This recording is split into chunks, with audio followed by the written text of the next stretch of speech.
Today on the FinTalk channel, we're talking about Tesla. Oh, this is going to be a good one. Right, because imagine poring over the financial filings of the world's most famous car company, only to discover, they are actively planning for a future where they stop selling you cars entirely. Yeah, which sounds crazy, but it's right there in the text. It is.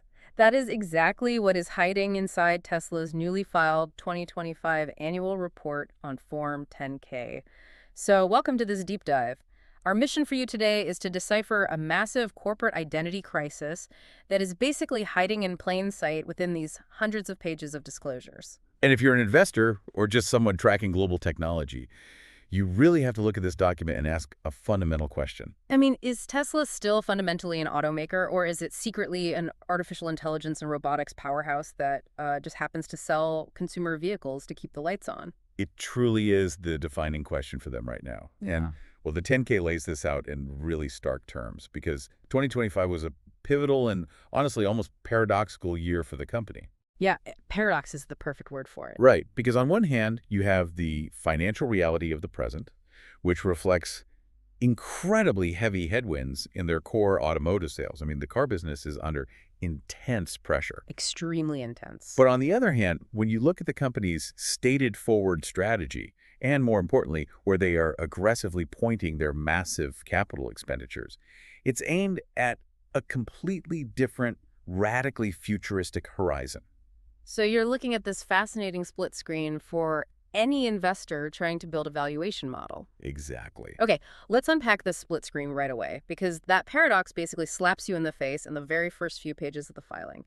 Let's look at the business overview section. Which is usually pretty standard corporate boilerplate, but not here. Not here at all.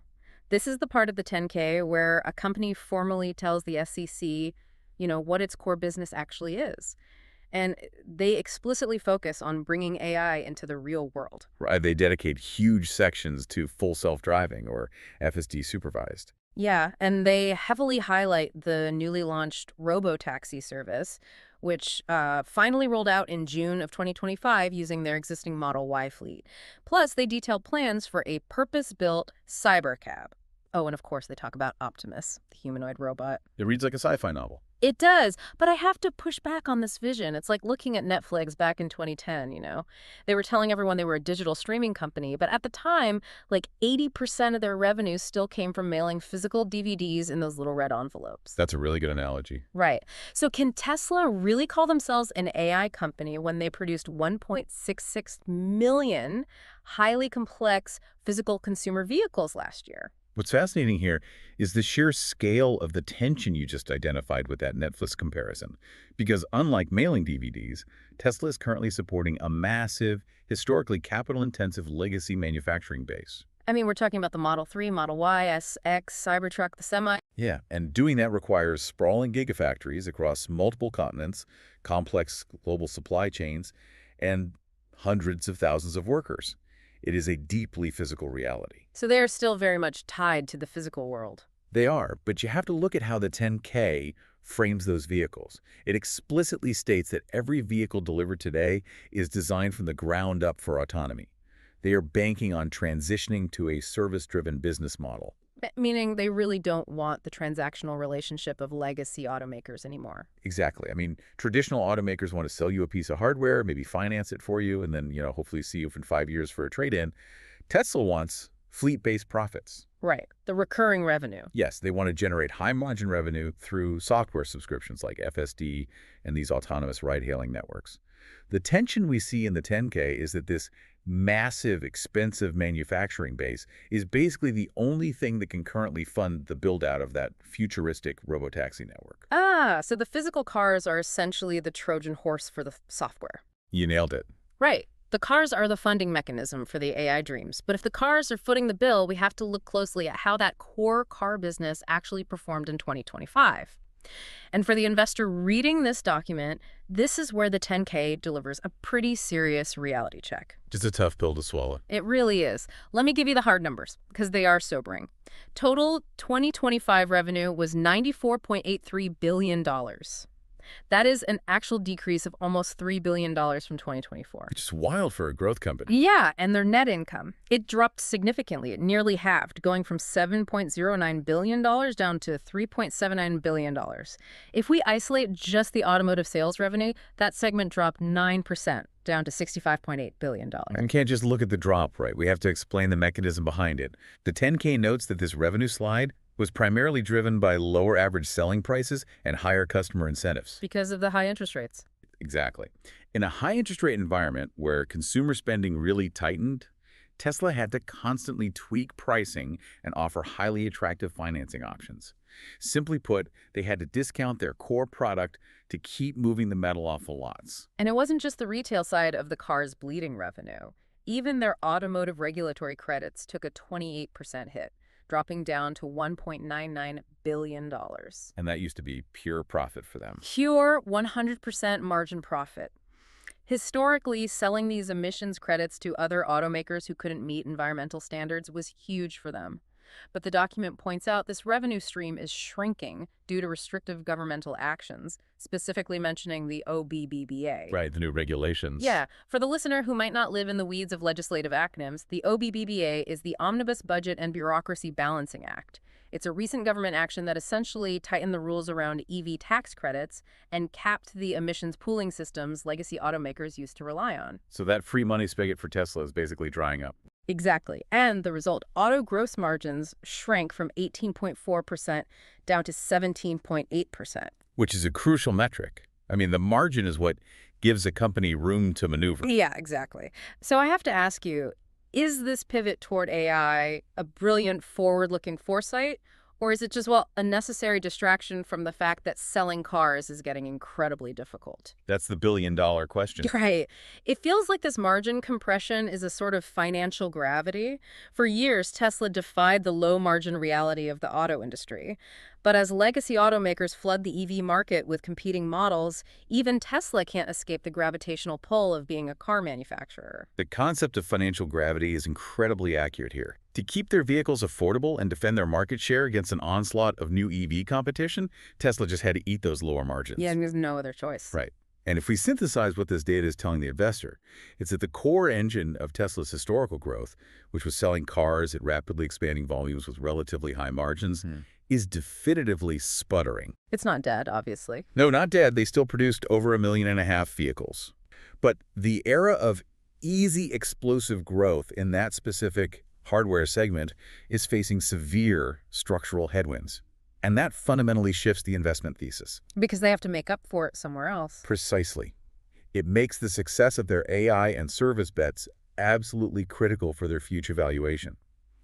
If the car margins are compressing, they have to find profit elsewhere to justify their market cap. But if that core automotive engine is bleeding margins, it really begs the question, how is this company not in total financial freefall right now? Well, that's the surprising part of the 10K. Here's where it gets really interesting, because when you dig deeper into the filing, you see that they actually did find profit elsewhere in 2025. We have to transition to the segments of the balance sheet that are quietly pulling their weight and keeping the entire corporate ship afloat. There are some massive bright spots hiding behind the auto numbers. Huge bright spots. First, look at energy generation and storage. That revenue jumped 27% to $12.77 billion. They deployed a staggering 46.7 gigawatt hours of storage products, which are primarily the Powerwall for homes and the massive megapacks for commercial use. That's a massive amount of battery deployment. It really is. And then you have the services and other category. That surged 19% to $12.53 billion. Which, is a highly diversified revenue stream. That services and other bucket is driven by paid supercharging sessions from both Tesla owners and other EV brands adopting their plug standard. What's the maintenance and insurance stuff? Exactly. Non-warranty vehicle maintenance, selling used cars, and their proprietary automotive insurance business. All of that adds up. But the energy storage number is the one that really jumps off the page to me. It is, and you absolutely cannot overlook the profitability of that energy segment, because the 10K reveals a highly lucrative detail that completely bucks the trend of the auto division. The margins went up. Yes. The gross margin for the energy segment didn't compress. It actually increased, going from 26.2% up to a massive 29.8%. Wow. Yeah, and they outlined that this was aided by a stabilization in lower raw material costs for batteries and the highly successful ramp-up of their mega factory in Shanghai, which produces these units at scale. Okay, but I still have to push back on the scale of this. Like, deploying 46.7 gigawatt hours of batteries is an impressive manufacturing feat, sure. But is a 29% margin on 12 billion in energy revenue really enough to offset a nearly 3 billion top-line drop and a massive net income hit in pure auto sales? It does seem mismatched at first glance. Right, it feels like bailing out a sinking battleship with a very profitable bucket. Well, if we connect this to the bigger picture, you'll see why that 46.7 gigawatt hours is so vital and why it's a lot more than just a bucket. We have to look at the actual mechanism of how these batteries make money. Okay, lay it on me. These megapacks aren't just giant dumb batteries sitting in a field storing solar power. They are active AI-optimized grid components. And the 10K specifically mentions the increasing deployment of their AutoBidder software. Right, let's explain how AutoBidder actually works for the listener because it's fascinating. Absolutely. So imagine a high-frequency trading desk on Wall Street, but instead of trading stocks, it's trading electricity. Wait, they literally trade electricity? Exactly. AutoBidder is an algorithmic software platform that remotely controls these megapacks. It predicts energy demand on the local grid using AI, buys electricity when it's abundant and cheap, say in the middle of the night, stores it in the megapacks, and then automatically sells it back to the grid during peak usage hours at massive premiums. Oh, wow. So it's basically day trading the power grid. Yes. It turns a static battery into an active revenue-generating asset. Which perfectly aligns with the broader macroeconomic environment right now. Precisely. Think about what is happening globally in the tech sector.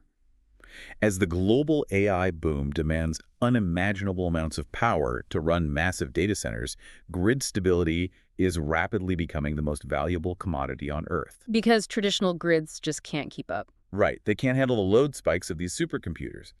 And Tesla is perfectly positioned here. They are selling the commercial energy storage required by other major tech companies just to keep their own AI data centers running without browning out the local grid. That is brilliant. So the energy segment isn't just a side hustle.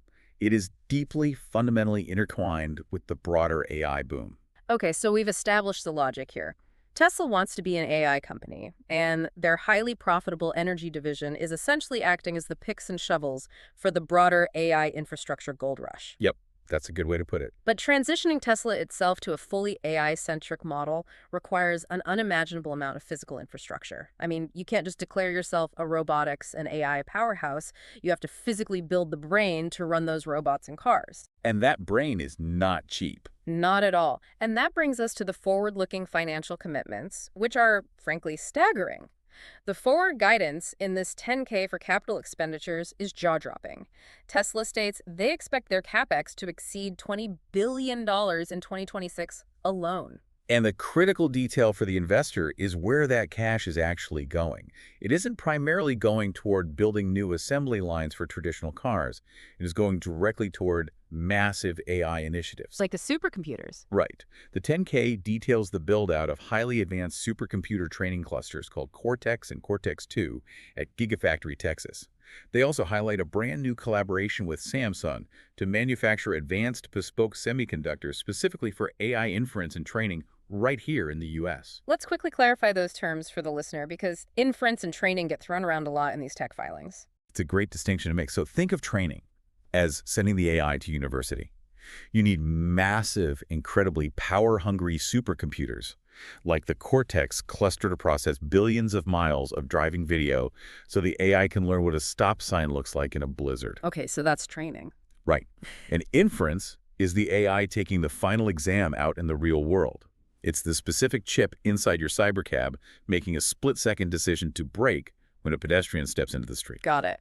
And Tesla is spending billions to design and manufacture the hardware for both the university and the final exam. And building that customized infrastructure from scratch is incredibly messy and expensive. I mean, the 10K shows a specific, painful financial hit they took in 2025 just to reorganize this effort. Oh, the restructuring charge. Yeah, they recorded a $390 million restructuring charge in the second half of the year, specifically to converge their fragmented AI chip design efforts into a single, cohesive architecture.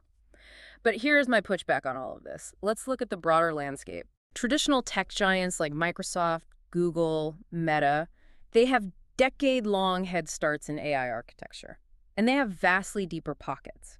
Isn't spending $20 billion in a single year on supercomputers incredibly reckless for a company whose primary revenue engine selling cars is currently stalling out? It is undeniably a massive financial commitment, and the scale of it is exactly what makes analysts nervous. But we also have to look at their balance sheet stability to understand why they feel they can make this bet. Like cash pile. Right. Tesla ended 2025 with $44.06 billion in cash equivalents, and short-term investments. They have an absolute war chest. They can fund this $20 billion CapEx bill without immediately going into financial distress or taking on toxic debt. True, they have the money. However, this raises an important question about the long-term risk of this strategy. The risk being that they build it and no one comes. Exactly. These massive investments in supercomputers, bespoke semiconductors, and humanoid robots have incredibly long, unpredictable development timelines. The 10K actually warns investors of this. Yeah, if consumer demand doesn't ultimately align with these AI products, like if local municipalities ban robotaxis entirely. Or if the consumer market completely rejects the idea of buying a humanoid Optimus robot for their home. The result for the investor could be massive asset write-downs. You can successfully build a $20 billion digital brain, but you still have to prove that the brain can power a consumer product that justifies its own existence. So what does this all mean for the governance of this massive pivot? Like, who is actually directing that $20 billion capital spend, and how are they incentivized to make sure that brain actually turns a profit? That is where it gets really complicated. Very. That brings us to the final and perhaps most complex piece of this 10K, the architect of this empire, and the deeply intertwined nature of his businesses. Let's talk about the CEO's compensation. The 2025 award. Right. The filing extensively details the 2025 CEO Interim Award granted to Elon Musk. It is a massive grant of 96 million shares of restricted stock with a strike price of $23.34. But to unlock those shares, he is tied to some staggering operational milestones. Yes, and these milestones show exactly where the board wants his focus. To vest that value, the company has to hit targets that are almost difficult to comprehend. Though they do include a legacy auto target, right? They do, delivering 20 million total vehicles. Interestingly, the 10K notes that achieving this vehicle milestone is actually considered probable by their internal accounting assumptions. Which is saying something. But the real meat of the compensation package is tied to the AI pivot. It requires achieving 10 million active FSD subscriptions, delivering 1 million humanoid Optimus bots, and getting 1 million robotaxis into commercial operation. And this is the point in the 10K where the corporate boundaries start to blur in a way that creates a true aha moment for anyone reading it. Every investor needs to understand the related party transactions section of this document. It's a critical section. Absolutely. Because the filing discloses that in 2025, Tesla sold $430 million worth of megapacks to xAI. For the listener who might not be fully immersed in this ecosystem, xAI is Elon Musk's separate, privately held artificial intelligence startup. Completely separate company. Right. Furthermore, the 10K notes that following a shareholder vote, Tesla entered into an agreement in January 2026 to actually make a minority equity investment directly into xAI. This is a highly unusual corporate dynamic. That's an understatement. Think about the implications here. Tesla's legacy auto manufacturing base is essentially generating the cash that is being used as a venture capital fund to bankroll a completely separate AI ecosystem owned by the same CEO. It's definitely a web. Yeah. So if the 2025 compensation goals legally direct Tesla's resources toward these massive AI and robotics milestones, and they are simultaneously selling $430 million in hardware to and investing equity in the CEO's private AI company, is the public market investor left holding the bag if this tech synergy fails to deliver consumer products? This raises an important question about how risk is distributed, and we have to look strictly at how the 10K handles it. To be clear, the filing doesn't frame this as a scandal. It frames it as a structural reality. that investors simply need to factor into their models. It's all out in the open. Exactly. Hmm. The 10K explicitly outlines this exact dynamic as a formal risk factor. It states plainly to the investor that the CEO does not devote his full time to Tesla. He is actively managing SpaceX, XAI, Neuralink, and The Boring Company. It is an impartial legal warning. Right. The intertwining of Tesla's cash reserves and hardware production with XAI's infrastructure creates a highly unique, complex risk profile. Meaning you aren't just betting on Tesla's success, you're betting on the entire network of companies playing nicely together. Correct. The 10K notes that these transactions are evaluated under a formal related person transactions policy and are subject to the board's fiduciary duties. We aren't here to judge the governance structure, but for you, the listener, the critical takeaway is this. Lay it out for them. When you invest in Tesla in 2025, you are investing in an ecosystem of companies managed by one individual, and the capital flows and technological dependencies between those distinct entities are significant, formal, and growing rapidly. It is a completely unprecedented corporate structure for a publicly traded company of this size. So let's bring this all together and synthesize this deep dive for you, the listener. Sounds good. Tesla in 2025 is a company living two very distinct realities simultaneously. In the present, their legacy product, the physical cars that revolutionized the industry and made them famous, is facing shrinking revenues, tighter profit margins, and brutal global competition. The financial gravity is real. It is very real. But looking to the future, the company is using its massive $44 billion cash pile to aggressively pivot. They are trying to build an AI, robotics, and energy storage empire, and they are preparing to spend upwards of $20 billion a year to construct the supercomputers and semiconductors required to make it happen. And that is the ultimate takeaway for the smart investor trying to build a thesis off this 10K. Evaluating Tesla today requires looking completely past the monthly car delivery numbers. Which is hard for a lot of traditional auto analysts to do. It is, but the real valuation of this company over the next decade relies almost entirely on the success of their Cortex supercomputer training, the expanding margins of their auto-bidder-powered Megapack energy business, and whether they can successfully navigate the regulatory and technical hurdles of a massive Robotaxi rollout. So if you are only watching vehicle sales, You're missing the forest for the trees. The hardware is just the delivery mechanism for the software ecosystem they are desperately trying to build. which brings us right back to the central paradox of this company. With that January 2026 minority equity investment in XAI on the books and the $430 million in hardware sales to that exact same entity, you really have to ask yourself a fundamental question about how you allocate your portfolio. It changes the whole perspective. It really does. As an investor buying Tesla stock today, are you investing in a traditional automaker navigating a brutally tough EV market? Are you investing in a traditional automaker navigating a brutally tough EV market, or are you secretly funding a completely separate AI startup through the back door?